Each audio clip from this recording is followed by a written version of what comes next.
You thought facing your shadow would make you stronger, that you'd walk out lighter, clearer, more whole. But instead, it's breaking you. You're more tired than you've ever been, more numb, more confused than before you started this work. You've lost friends who don't understand why you've changed, lost direction in a career that suddenly feels meaningless, lost the person you thought you were so completely that you don't recognize yourself in the mirror. And the worst part? No one warned you this would happen. No one told you that healing would feel like dying.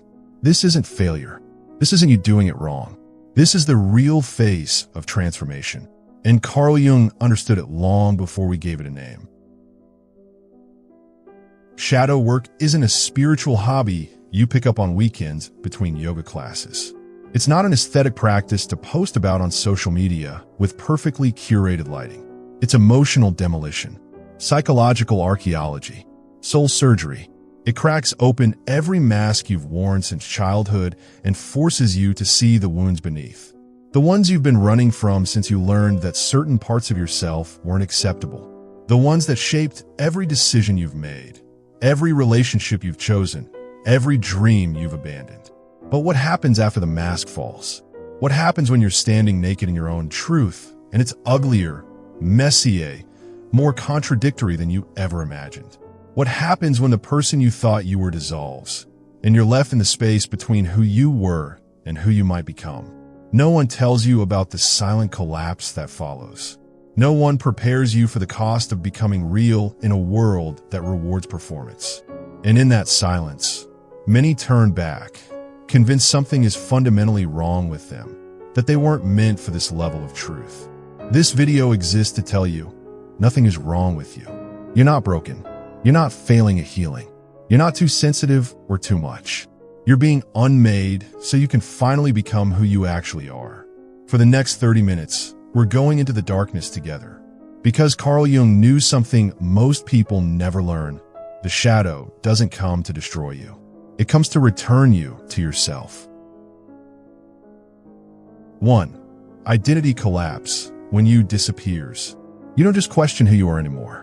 You stop recognizing yourself entirely. Sarah, a 29-year-old marketing manager from Chicago, described it to me like this. I woke up one Tuesday morning and couldn't remember why I loved the things I loved. My favorite songs sounded like noise made by strangers. My career felt like a costume I'd been wearing for someone else's play. Even my own voice in my head sounded foreign, like I was listening to someone else's thoughts. She continued, I stood in my closet for 20 minutes that morning, staring at clothes that felt like they belonged to a character I'd been playing. Nothing fit anymore. Not my clothes, not my goals, not my personality. I called in sick and spent the day crying because I couldn't figure out who was doing the crying. What used to define you feels fake now. Your passions feel empty, like you were forcing yourself to care about things that never actually mattered to you. Your goals feel inherited, like you're climbing a ladder someone else leaned against the wrong wall. Your personality feels performed, like you've been method acting for so long you forgot you were playing a role. It's terrifying, because if you're not who you thought you were, then who are you? If your interests, your values, your very sense of self were just adaptations to survive in your family, your culture, your circumstances, then what's left when those adaptations fall away? In Jungian psychology, this is called the dissolution of the persona, the mask we wear to navigate the world and win acceptance. Jung described the persona as a kind of mask designed on the one hand to make a definite impression upon others, and on the other to conceal the true nature of the individual. But Jung warned us, in each of us, there is another whom we do not know. That other, your authentic self, is trying to emerge. And it can't happen while you're still clinging to the false self you've outgrown. The identity that's crumbling was never yours to begin with. It was a survival strategy, a way to belong, a way to be loved. But now you're strong enough to be unloved for who you really are rather than loved for who you're pretending to be. Pause here for a moment. Ask yourself, what parts of your identity feel most solid right now? And what parts feel performed? What would happen if you stopped being the person everyone expects you to be? The collapse isn't destruction. It's excavation. You're not losing yourself. You're losing the version of yourself that was never real to begin with. And in that loss, there's grief. Real grief. Mourn it. Honor what that false self did for you. It kept you safe. It helped you survive. It got you this far. But it can't take you where you're going. 2. Emotional whiplash. When feelings become strangers. One moment, you're crying over a commercial about dogs reuniting with their owners. The next, you're laughing at something that should probably concern you, like the absurdity of your own emotional chaos. You feel powerful and purposeful on Tuesday, completely shattered and directionless by Thursday. Your emotions swing from complete numbness to overwhelming sensation with no warning, no logic, no control. You feel like you're emotionally bipolar, except it's not a diagnosis. It's your nervous system finally telling the truth. This isn't emotional instability. This is your nervous system rebalancing after years, maybe decades of suppressing what you were never allowed to feel. Shadow work pulls every hidden emotion to the surface. The anger you swallowed as a child because angry children don't get love. The grief you were too busy to process because there wasn't time for falling apart. The joy you were taught was selfish because others were suffering. The fear you had to hide because brave children get approval. Your body can't lie anymore, and it's making up for lost time. Mark, a 32-year-old father from Portland, told me, I started crying during a team meeting because someone complimented my work. Not happy tears, grief tears. Like I was mourning all the years I never let myself feel proud of anything. All the achievements I dismissed, all the compliments I deflected. It was like my body was grieving a lifetime of self-rejection. He paused, then added, the strangest part was that I couldn't stop. Not because I was out of control, but because it felt like coming home to a part of myself I'd abandoned. The part that was allowed to feel proud. The part that was allowed to take up space.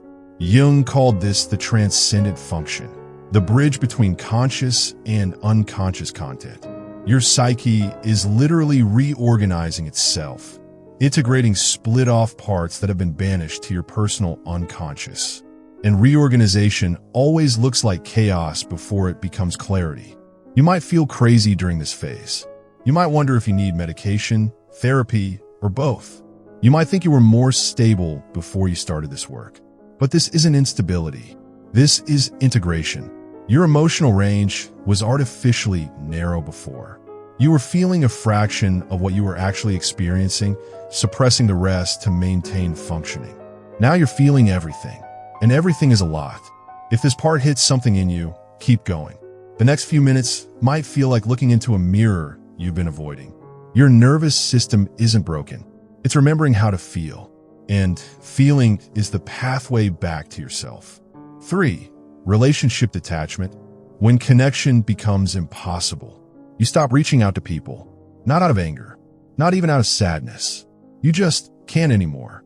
Small talk feels like drowning in shallow water. Surface-level conversations drain you for days. People say you're distant or different, and they're not wrong. Because you're different. You've stopped performing connection. You've stopped pretending everything is fine when it isn't. You stopped saying yes when you mean no.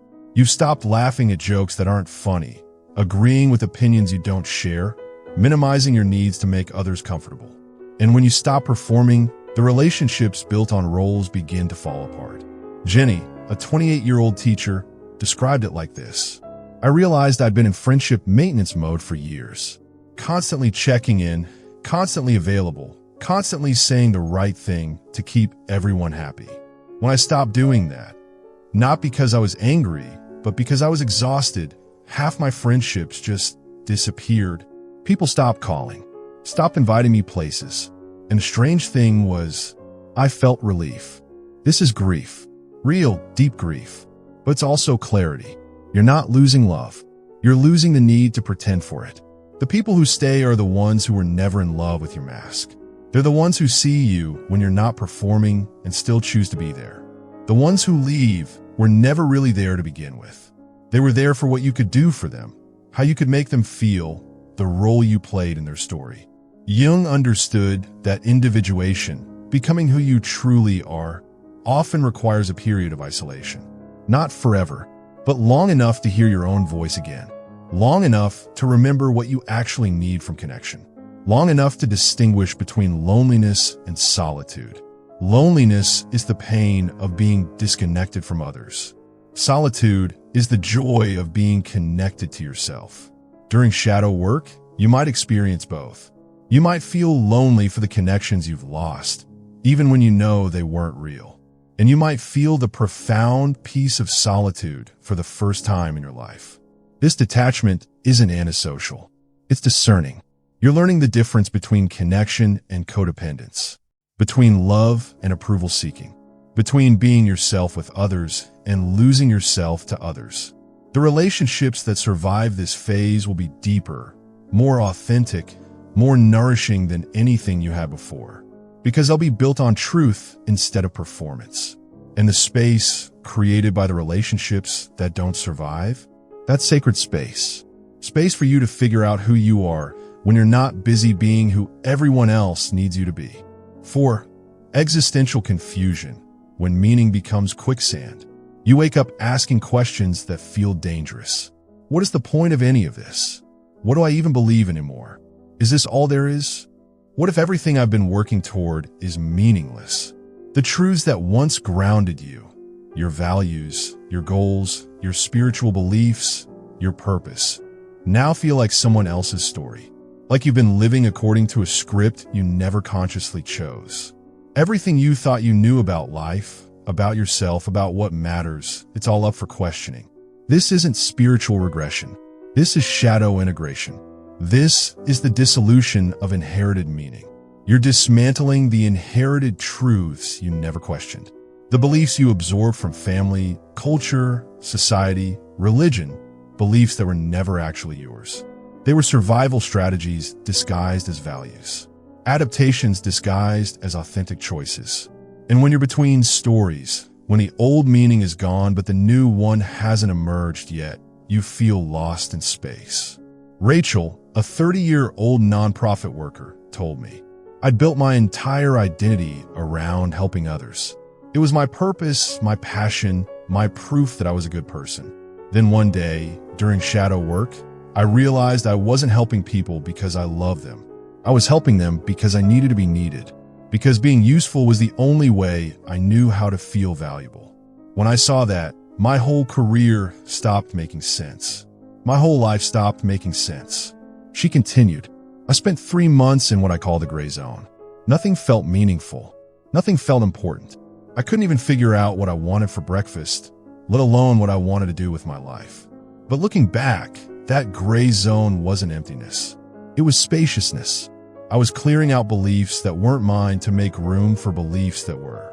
This existential confusion is terrifying because we're conditioned to always know what we want, where we're going, what we believe. But shadow work requires a period of unknowing.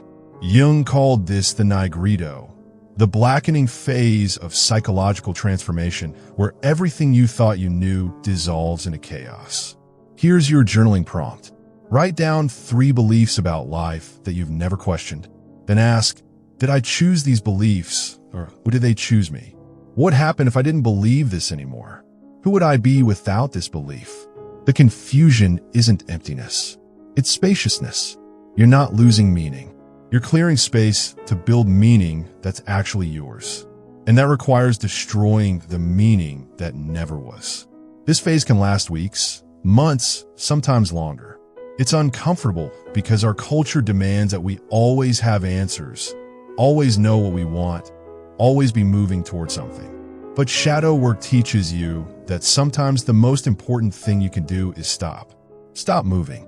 Stop knowing. Stop pretending you have it figured out. In that stopping, in that unknowing, something new can emerge. Not the meaning you inherited, but the meaning you create. Not the purpose you were assigned, but the purpose you choose. 5. Spiritual arrogance, when growth becomes pride. Here's the one no one talks about. The one that might be the most dangerous of all. Ironically, as you grow, your ego grows smarter. It doesn't disappear. It doesn't transcend. It evolves. It hides in spiritual language. It tells you you're more evolved than others. It secretly wants recognition for all your healing work. It judges people who haven't done the work yet. You catch yourself thinking, they just don't understand consciousness like I do. If only they knew what I know. I'm more awakened than I used to be. I see things others can't see. And if you're not careful, you become a mirror of what you used to resent.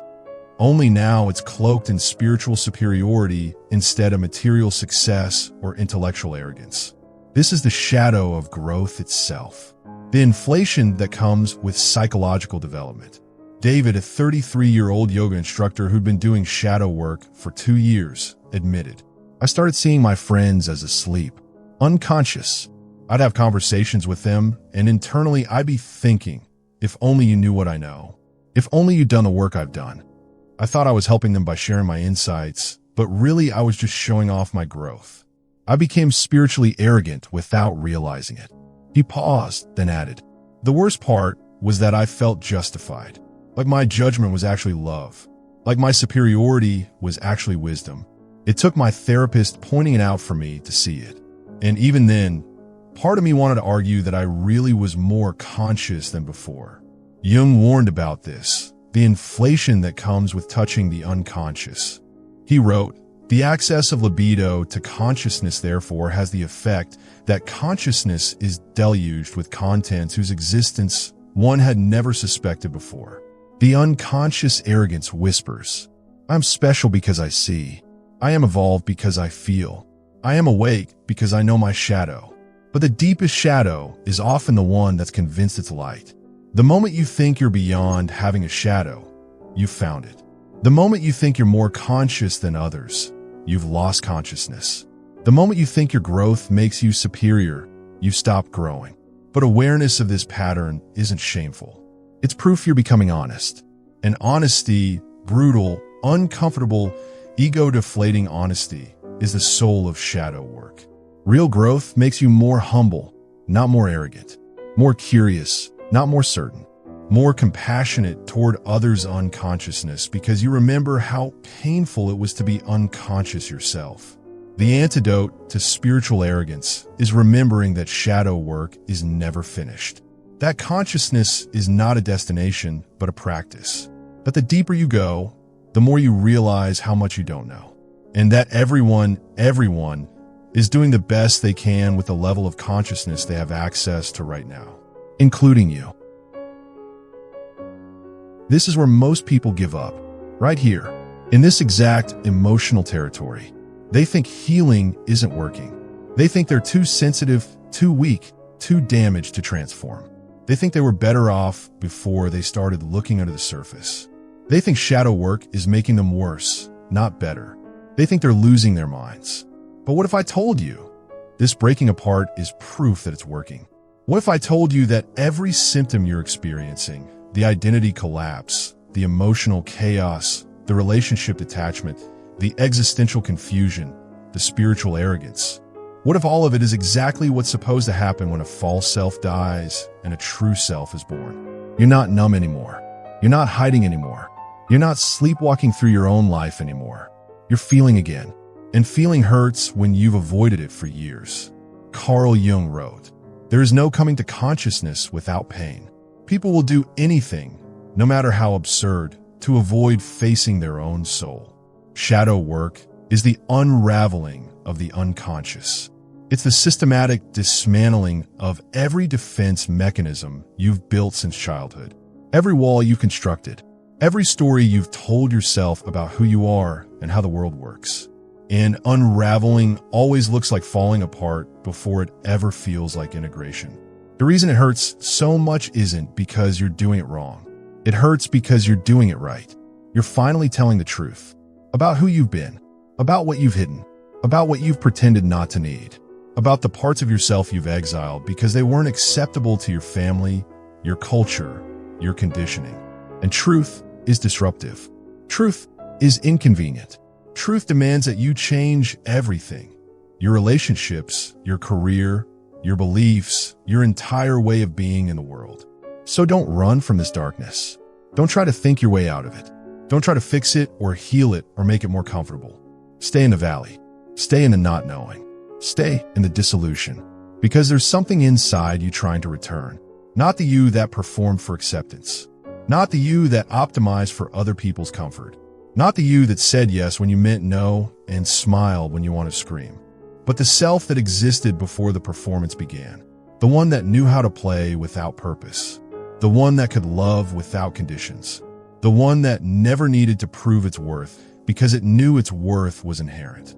That self is still there, buried under years of adaptation and survival and trying to belong in a world that didn't seem to have space for who you really were. And it's clawing its way back to the surface. This collapse you're experiencing, this isn't punishment for looking too deep. This isn't evidence that you're broken or wrong or too much. This is labor. You're giving birth to yourself. And birth is messy. Birth is painful. Birth requires that something must give way completely for something new to emerge. The caterpillar doesn't gently transform into a butterfly. It dissolves completely into genetic soup before reorganizing into something with wings. You're in the soup phase. Trust the process. Trust the darkness. Trust the dissolution. You're not dying. You're being reborn. And rebirth requires death. Death of who you thought you were. Death of who others needed you to be. Death of the stories that kept you small and safe and acceptable. In many spiritual traditions, this is called the dark night of the soul, the necessary passage through dissolution that precedes integration. You're not meant to rush through this. You're not meant to fix it or understand it or make it more comfortable. You're meant to surrender to it, to let it teach you what it came to teach, to let it show you what you're made of when everything you thought you were made of is gone. You're almost home. You'll begin to notice a shift so subtle you might miss it at first. It's not dramatic. There's no moment of sudden enlightenment, no clear before and after, just a gradual softening, a slow return to something that feels like solid ground, but softer than the ground you knew before. You'll cry, but without the panic that used to follow.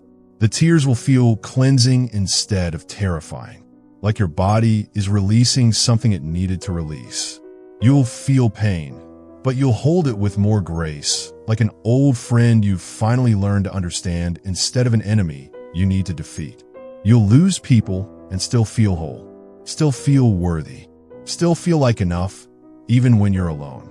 And slowly, piece by piece, you'll start to see the collapse was not punishment. It was realignment.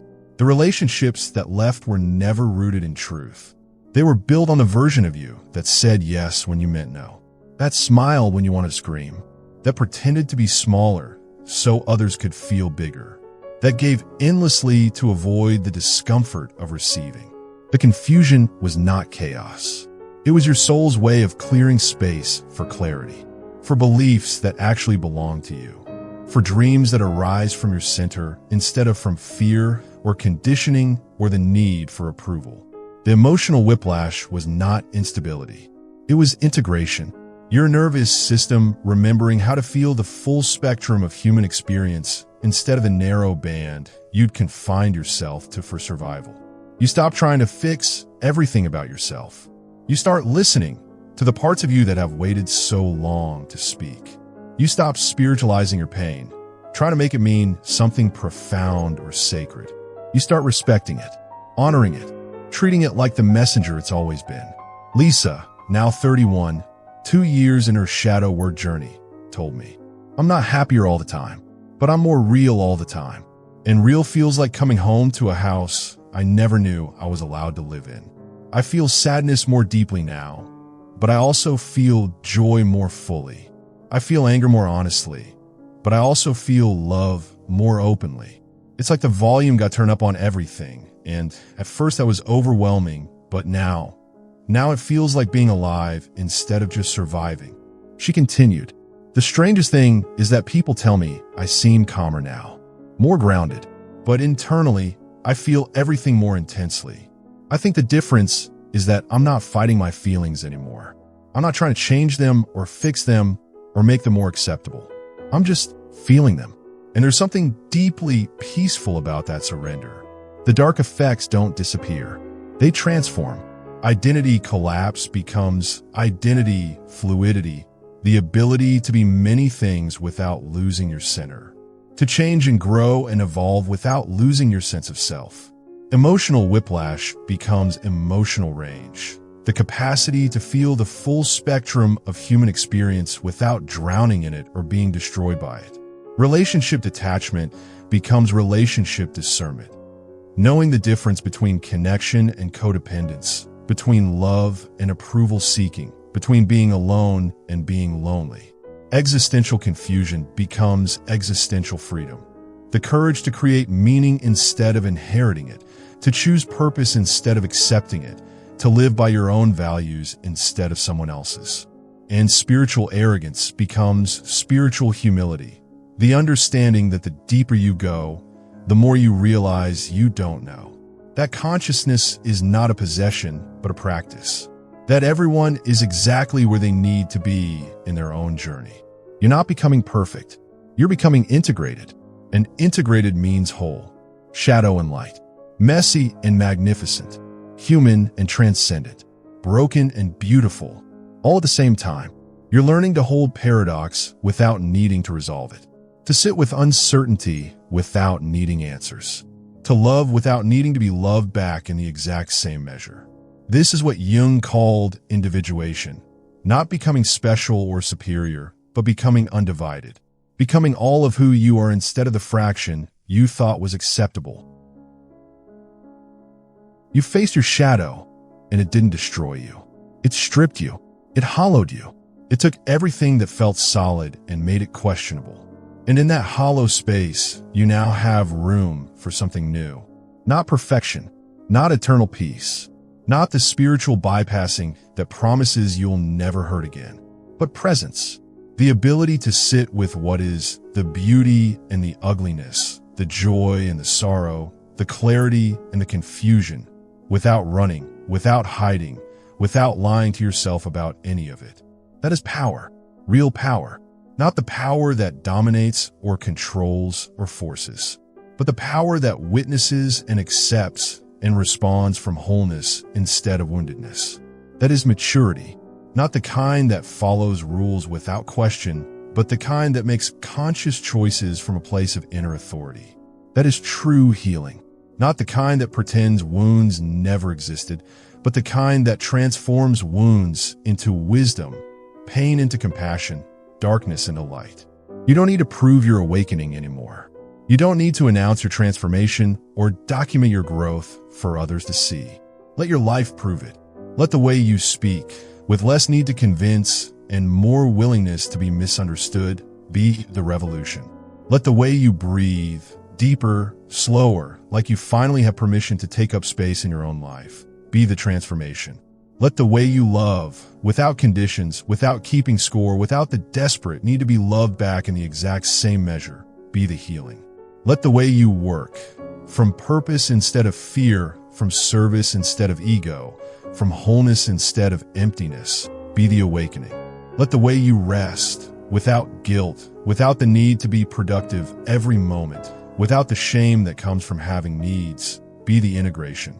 These are the quiet revolutions. The ones that don't need witnesses or applause or recognition. The ones that change the world by changing you.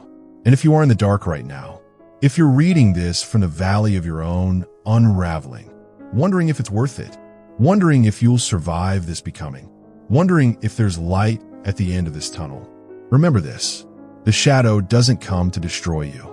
It comes to return you to yourself. Every part of you that feels like it's dying was never truly alive. It was a survival strategy, a performance, a way of being that served you once but has outlived its usefulness. Every identity that feels like it's crumbling was never truly yours. It was inherited, imposed, adapted to fit into spaces that were too small for your soul. Every relationship that feels like it's ending was never built on the real you. It was built on who you thought you had to be loved. And you deserve to be loved for who you actually are. Stay with the darkness. Stay with the unknowing. Stay with the becoming. You're not falling apart. You're falling together. The pieces of you that scattered are finding their way back home. The parts of you that split off are integrating. The wholeness you lost is returning. You're almost home. And home isn't a place you arrive at. It's a way of being you remember. The way you were before the world taught you to be different. If this video found you at the right time, if it felt like a conversation you needed to have with yourself, if it made you feel less alone in this work, consider subscribing for more depth psychology content. Not because I need the numbers, but because you deserve to remember you're not alone in this work, that there are others walking this path, others who understand that healing isn't linear and growth isn't comfortable and transformation isn't pretty. And remember, Carl Jung spent his entire life studying the human psyche, mapping the territories of consciousness and unconsciousness. And even he said the individuation process never truly ends. You're not behind. You're not broken. You're not too much or too little or too anything. You're exactly where you need to be, right on time for your own becoming. Thank you for going into the dark with me. Thank you for choosing the harder path of truth over the easier path of performance. Thank you for being willing to fall apart so you can fall back together. The world needs more people willing to be real, willing to feel, willing to face their own shadows so they can stop projecting them onto others. It starts with you. It always starts with you. And you're doing it, even when it doesn't feel like it, even when it feels like you're failing, even when it feels like you're going backwards. You're doing the most important work there is, becoming yourself. Keep going.